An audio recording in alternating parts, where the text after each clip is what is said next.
Hello guys, welcome my blog. અમે આવી ગયા છે અમારા સુરપુરા દાદાની મંદિરે. તો ચાલો હું તમને આગળ બધું બતાવું મંદિર કેવું છે. અહીંયા મારા બા ઊભા છે, પછી અહીંયા મારા મંદિર છે. આ આખું મંદિરનું મસ્તનું ગ્રાઉન્ડ છે. મારી દીદી જઈ રહી છે, બધા ચાવી ગોતે છે પણ ચાવી મળતી નથી. ત્યાં હું મારા બાને કંઈક કહું છું અને મારા બા કંઈક જોવે છે પણ કંઈ ખબર ન પડી શું થયું. અમારી દીદી ફોન પર વાત કરે છે. તો ચાલો હવે હું અંદર બતાવું તમને. ચાલો અંદર જઈએ તો ત્યાં મારા સુરાપુરા દાદા છે અને મંદિર છે અને બધાને ત્યાં લાજ કાઢવાની હોય એટલે બધા ત્યાં લાજ કાઢી અને બેઠા છે.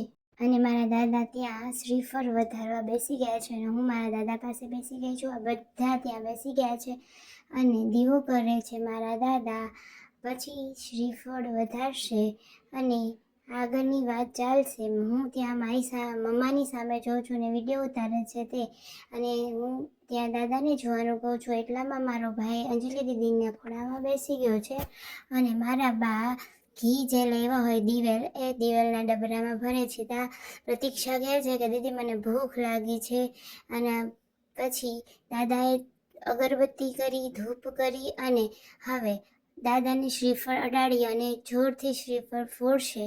અને પછી મને શ્રીફળનું પાણી બહુ ભાવે તો હું શ્રીફળનું પાણી અને પ્રસાદી ખાઈશ.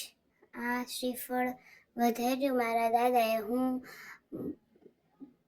પછી હવે બસ પગે બધાએ લાગી લીધું, તાળો મારી અને હવે અમે પાછા જઈ રહ્યા છીએ.